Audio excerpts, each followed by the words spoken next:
저희가 고등학교 다니고 그럴 때는 우리 선생님들이 좀 많이 무서우셨어요. 그때는 진짜 말 그대로 마대자루를 빼가지고 잘못하면 이렇게 앞에 쭉 세워놓고 이렇게 막 이렇게 딱 벽을 짓게 하고 진짜 그 마대자루로 거의 풀싱으로 저희를 막 이렇게 엉덩이 내맞고 했었던 그런 기억들이 납니다. 요즘에는 그러면 막 난리 나겠죠. 예전에 전국 모의고사 같은 게 있었어요. 그래서 이제 그걸 치면 이제 전국 석차나 이런 것들도 나오고 몇 퍼센트 이런 것들도 나오고 그리고 이제 반 성적도 나오고 그런 시험이 있었는데 고등학교 때 저희 반에 이제 시험을 치고 선생님이 들어오셨는데 너무 화가 나신 거예요.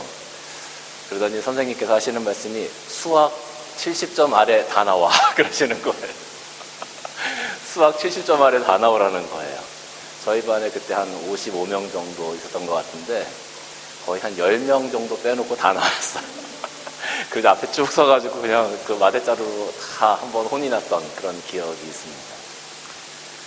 못했으니까, 너희들 공부 열심히 안 했으니까 너희들 혼나는 거야, 내맞는 거야, 이렇게 저희가 생각을 했어요. 나머지 한 10명 정도는 잘했으니까 너희들은 안 맞아도 돼, 이런 어떤 거였겠죠. 잘한 사람한테는 상을 주고 못한 사람한테는 이렇게 벌을 주는 것이 세상의 이치입니다. 우리가 성경을 보더라도 5달란트 받은 사람, 2달란트 받은 사람, 1달란트 받은 사람이 있는데 5달란트 받은 사람하고 2달란트 받은 사람은 칭찬을 받았어요. 그들은 잘했다. 1달란트 받은 사람은 꾸중을 듣고 쫓아냄을 당했다. 이렇게 성경 기록하죠. 그러니까 잘한 사람한테는 상 주고 못한 사람은 야단 맞고 벌 받고, 이것이 기본적인 어떤 룰입니다. 근데 오늘 말씀을 보면 여호수아와 갈렙이 가나안 땅에 들어가서 정탐을 한 다음에 돌아왔어요. 그래서 10사람은 안 된다, 못 들어간다, 우리는 가나안 땅 들어가면 다 죽는다. 모든 백성들이 다 반대를 한 거죠. 오직 여호수아와 갈렙만이 아니다, 우리 하나님 말씀에 순종해서 앞으로 나아가야 된다, 이렇게 주장을 했어요. 모든 사람들이 돌을 들어서 여호수아와 갈렙을 쳐 죽이려고, 모세를 쳐 죽이려고 돌을 들었다라고 성경 기록하고 있는데, 그때 하나님께서 이 악한 백성들, 이 악한 이스라엘 백성들을 내가 다 여기서 진멸하겠다라고 말씀하시는 거죠. 그때 모세가 하나님 앞에 엎드려서 간절히 기도합니다. 하나님, 그렇게 하지 마세요. 만약에 하나님께서 여기서 이들을 다 죽이시면 다른 모든 민족들이 하나님을 다 비웃을 겁니다. 그렇게 하지 마십시오. 모세가 간절히 간구하죠. 그때 하나님께서 마음을 돌이키셔서, 그러면 너희가 앞으로 가나안 정탐을 한 40일을 1년으로 쳐서 40년 동안 광야 생활을 하게 될 터인데, 불순종한 너희들의 세대가 다 죽고 너희들 다음 세대가 가나안 땅에 들어가게 될 것이다. 그러면서 홍해 쪽으로 다시 나가라 하는 것이 오늘 말씀이세요. 근데 가만히 생각을 해보면 여호수아와 갈렙은 잘했잖아요. 잘했으면 하나님께서 야, 너희들은 잘했으니까 여기 살만한 땅을 내가 보여줄 테니까 요 성 하나 정도는 너희가 가져. 너희들은 여기 머물러. 너희들은 여기서 잘 먹고 잘 살면 돼. 순종했으니까. 나머지 너희들은 홍해길로 들어가. 어떻게 보면 그렇게 해야 그것이 정상 아닌가라는 생각이 드는 거죠. 그렇잖아요. 여호수아와 갈렙 잘했잖아요.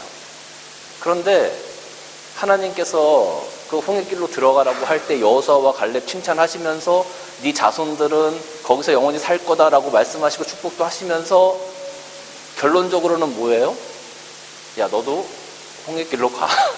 너도 광야로 나가. 너도 40년 동안 가야 돼. 이런 거예요. 하나님, 저 잘했는데요. 제가 왜 가야 되죠? 잘못한 사람들은 쟤네들이지 제가 아니에요.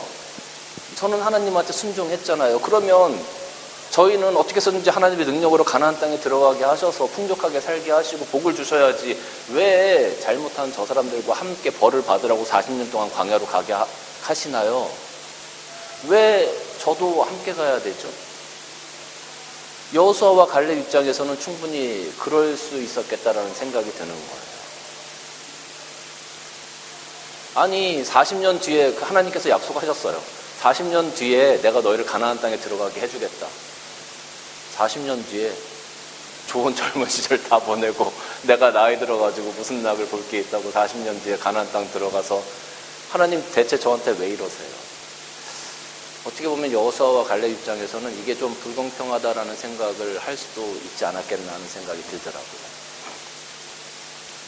여호수아와 갈렙은 순종했고 잘했어요. 상을 받아야 되는데 어떻게 보면 상이 아니라 벌을 같이 받는 그런 모습인 거죠. 근데 하나님께서는 오늘 이 본문을 통해서 이스라엘 백성들을 향한 하나의 계획, 두 가지의 계획, 두 가지의 의미를 우리에게 말씀해 주고 있는 겁니다. 첫 번째는 이스라엘 공동체는 하나다라는 거예요. 하나다. 너희들은 따로 떨어질래야 떨어질 수 없는 한 공동체다라는 것을 하나님께서는 이스라엘 백성들에게 가르쳐 주고 싶으셨던 것 같아요. 누가 잘하고 누가 잘못하고를 떠나서 너희들은 다 하나야.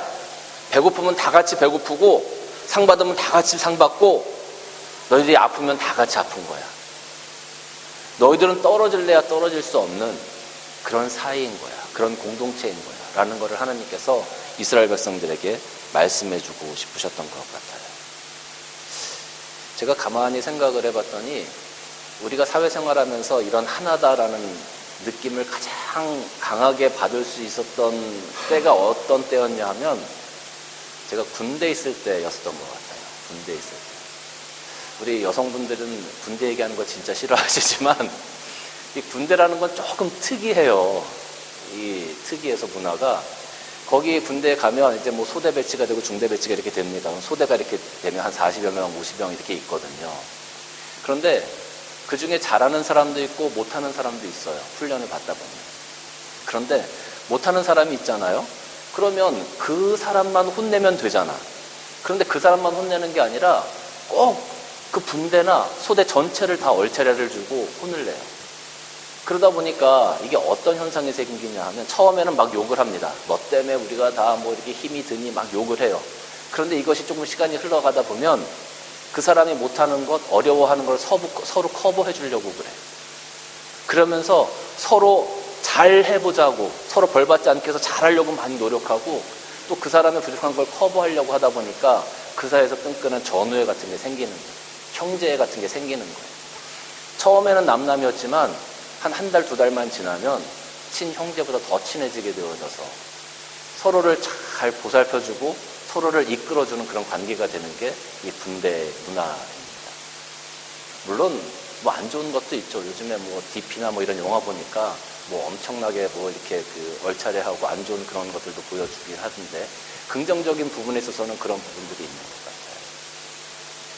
그러니까 서로 하나가 돼서 서로 으쌰으쌰 해나갈 수 있는 그런 문화를 만들어가게 되더라고요. 그게 공동체 의식이 굉장히 강하게 생기게 되더라고요.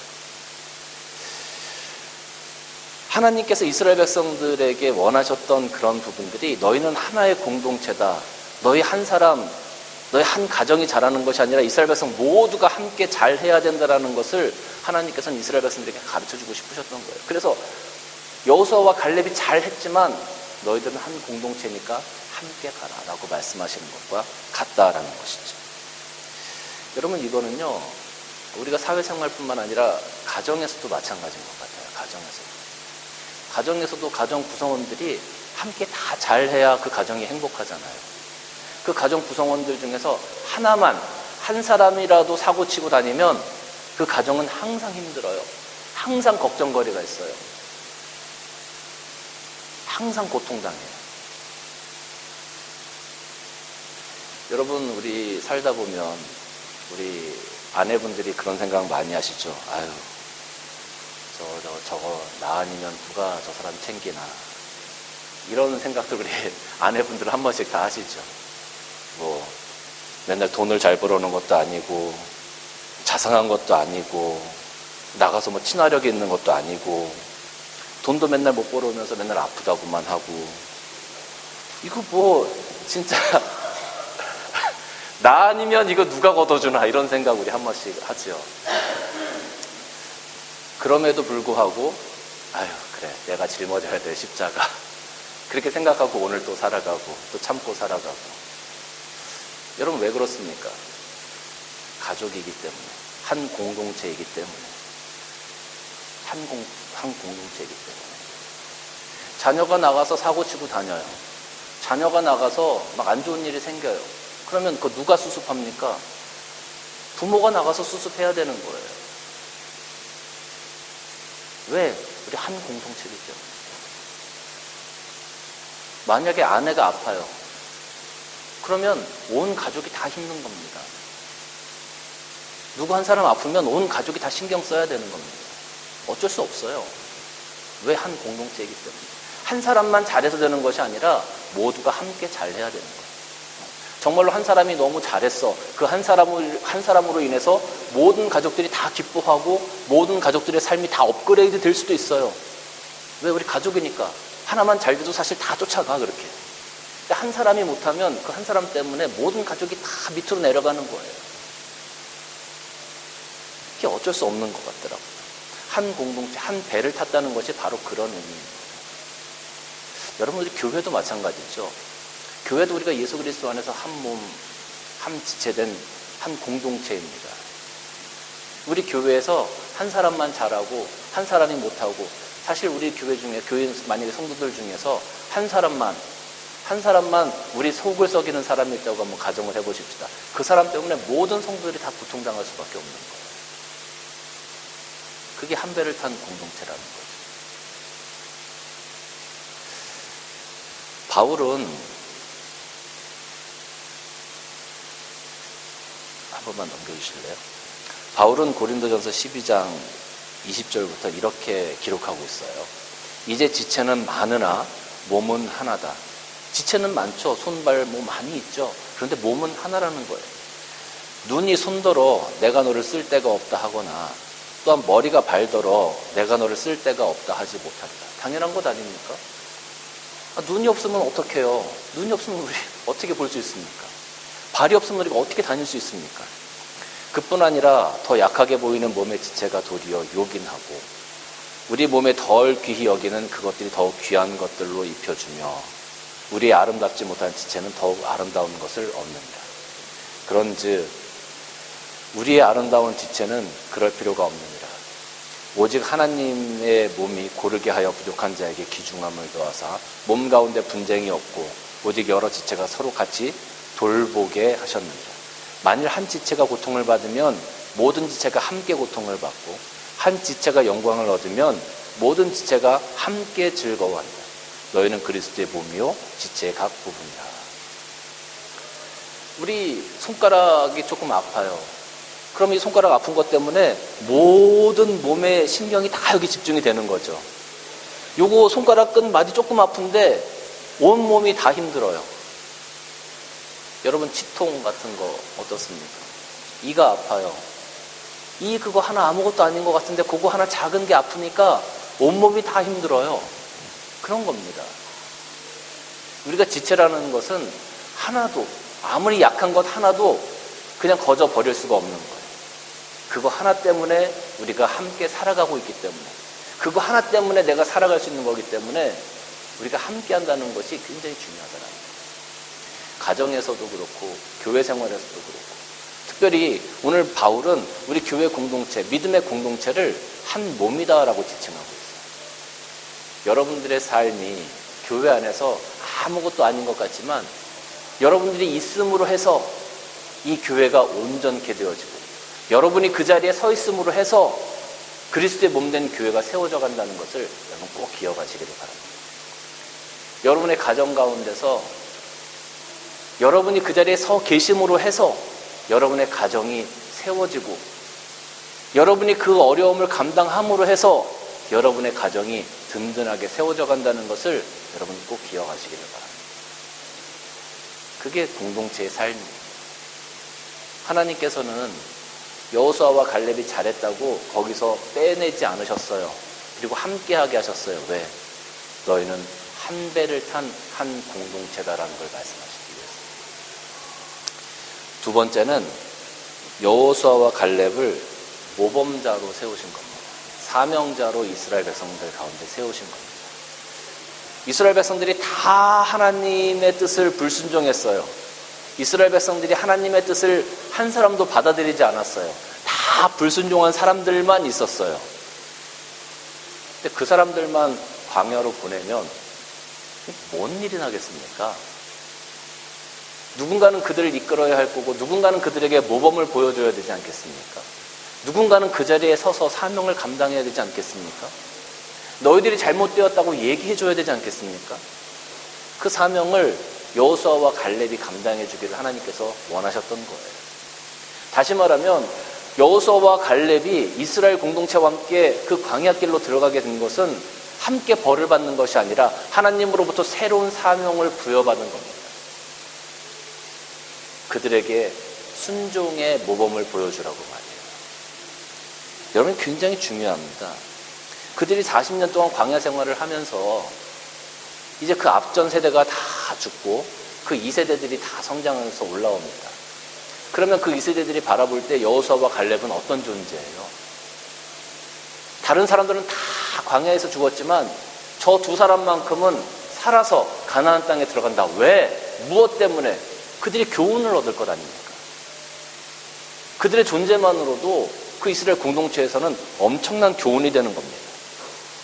그러니까 이 별거 아닌 것 같아도 우리가 교회의 리더로 살아갈 때, 교회에서 직분자로 살아갈 때 그 직분의 무게감과 그 직분자가 가져야 되는 사명감과 그 직분자가 보여줘야 하는 모범이 굉장히 중요한 겁니다.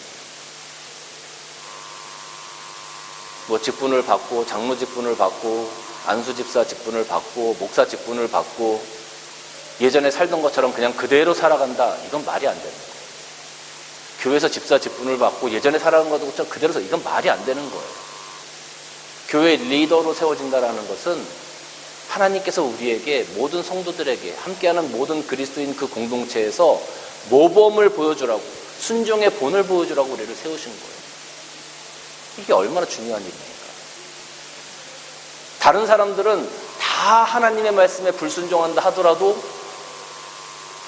모범을 보이라고 세워준 사람들, 그 사람들은 하나님 앞에서 그 모범의 자세를 끝까지 지켜나갈 수 있어야 하는 거예요.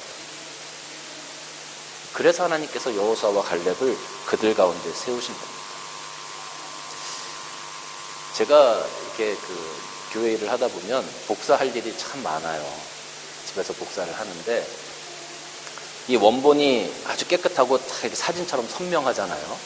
그럼 복사를 뜨면 그 복사본이 굉장히 선명하고 깨끗하게 나와요.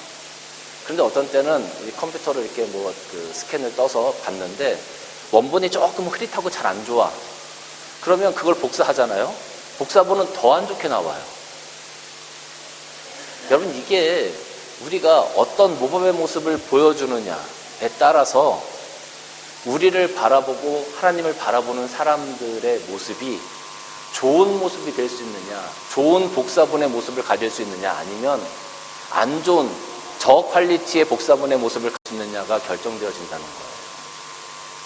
그러니까 우리가 좋은 원본의 모습을 가지고 하나님 앞에 늘 세워져 가려고 노력해야 되는 거예요.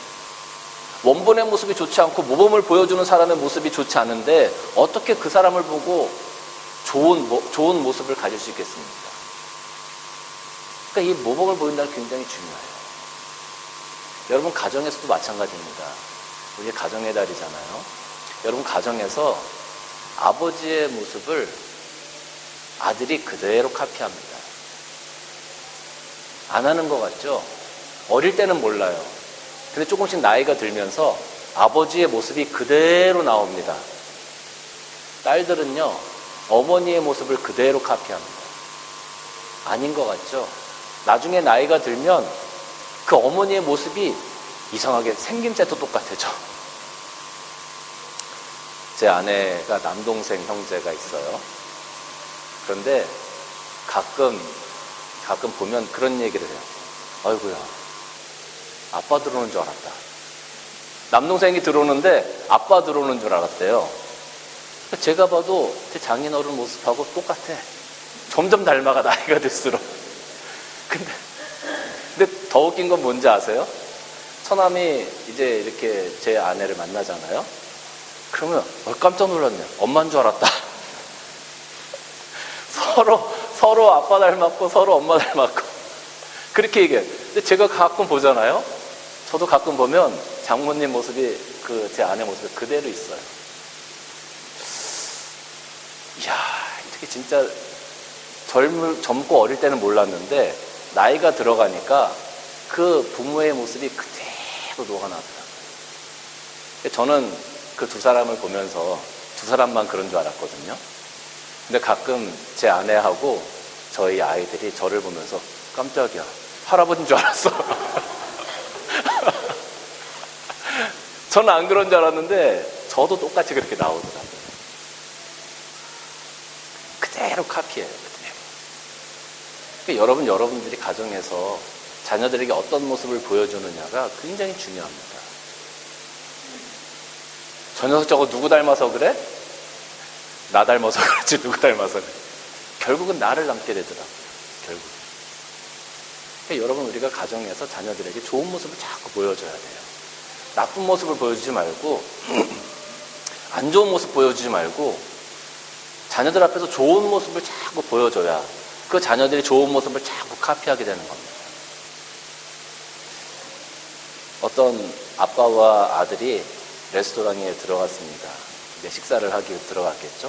들어갔더니 이제 그 웨이터가 와서 그 아이에게 이렇게 질문합니다. 너는 뭐 먹고 싶니? 너 먹고 싶은 거 얘기해. 다 갖다 줄게.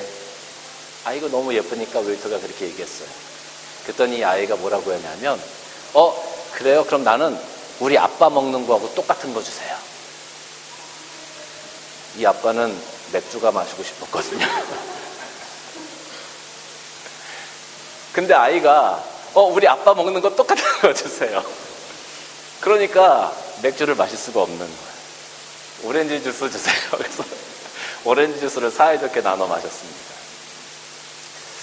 여러분, 어떤 모습을 보여주느냐에 따라서 가정의 모습이 달라지고요, 자녀들의 삶의 모습이 달라집니다.